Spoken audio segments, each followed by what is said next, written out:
Hello everyone, welcome back to MixbusTv. Hope you're having a great day and welcome back to another rapid fire Q&A. Before we start, check the info box down below for my mixing courses on ProMix Academy and a bunch of discounts and special offers on plugins.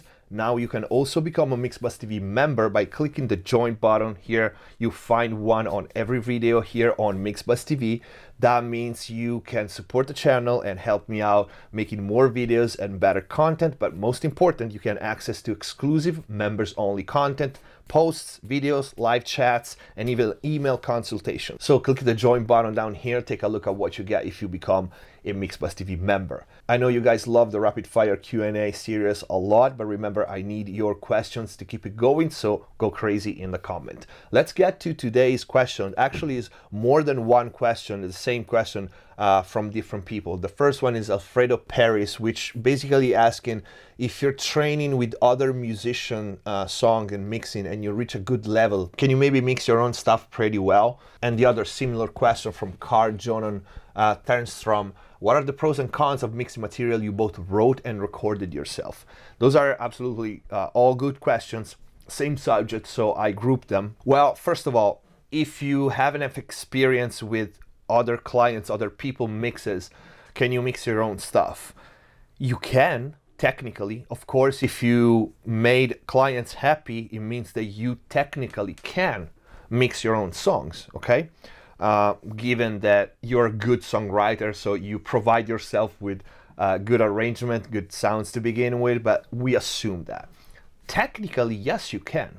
The problem, and this will bleed into the second question, pros and cons of mixing material you both wrote and recorded, is that if you wrote it and recorded, you don't have a fresh perspective on it at all, okay?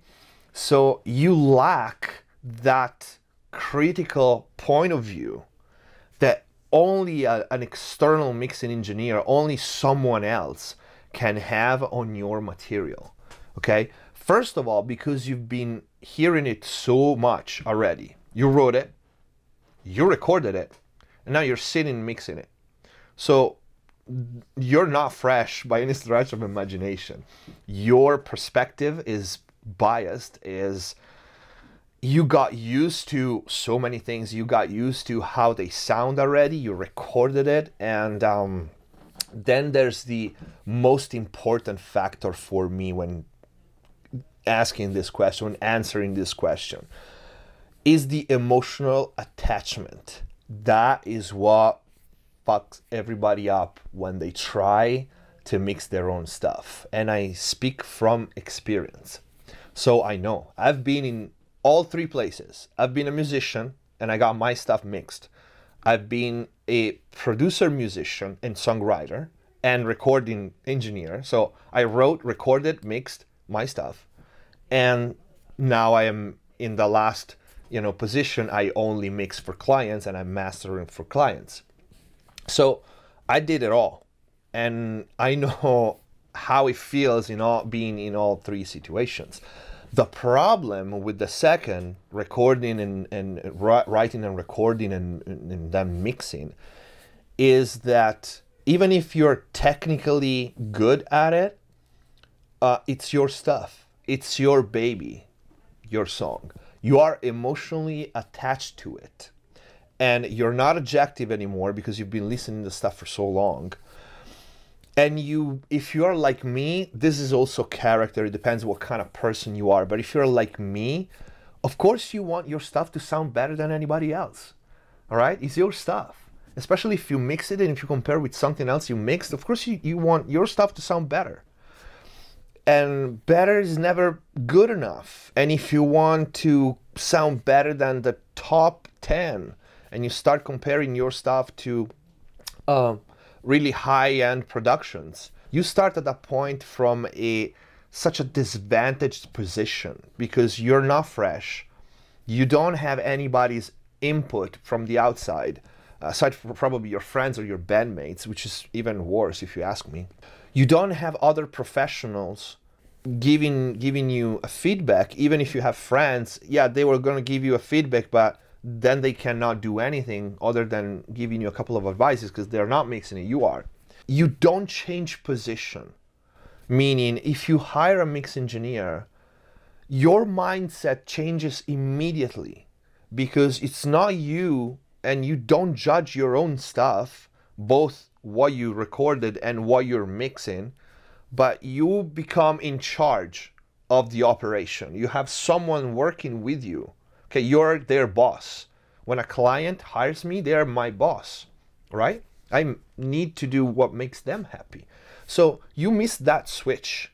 You are a worker when you mix your own stuff, instead of becoming the producer, the boss, and evaluating someone else's work. Okay, so that mindset is not there. It doesn't change. And then if you compare your stuff with high-end mixes and high-end productions, if you're like me, you're never good enough. Maybe you are, but you're not objective anymore. And at that point, you start second-guessing everything. Am I not good enough at mixing? Or I didn't record that well, so my mix now reached the ceiling because of that. Or maybe it's the arrangement.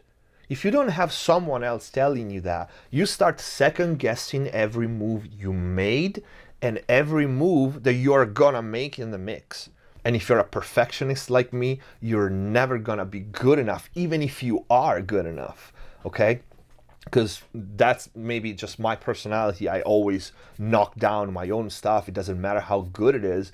It is always someone else that tells me, hey, that mix kicks ass, you know, or you're better than your reference. I will never say that, okay? If I have a reference, they're always gonna sound better to me. But the emotional attachment that you have for your songs is what makes it basically impossible for you to be objective, which is what a mix engineer, a hired mix engineer will do.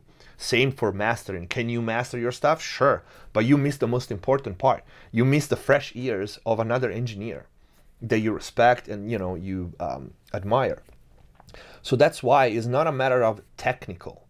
It's not a matter of being technically able to mix, because if you mix for other clients, you can technically. But it's the emotional attachment.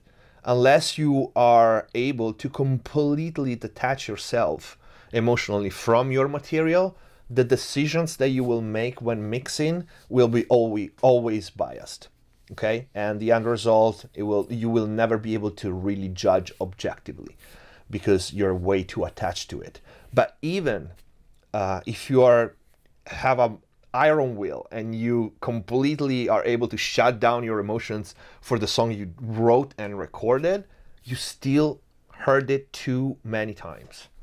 And that is just my opinion, and that is a general concept. Of course, there are people out there, there are exceptions that can totally do that, and those are exceptions in my opinion. So we shouldn't start saying, oh, but that guy got #1 and did all by itself. Yeah, that's an exception. If you take an exception as an example, that's when you fuck everybody up, because that is an exception. You don't take those as a general example. So I hope this answered the question. That's just my opinion. Let me know what you think in the comment down below. I hope this video was useful. If you liked it, please don't forget to leave a like. Check the info box down below. Check the join button to see how to become a MixbusTv member to access exclusive content. Thank you for watching. Subscribe if you haven't already. See you next time.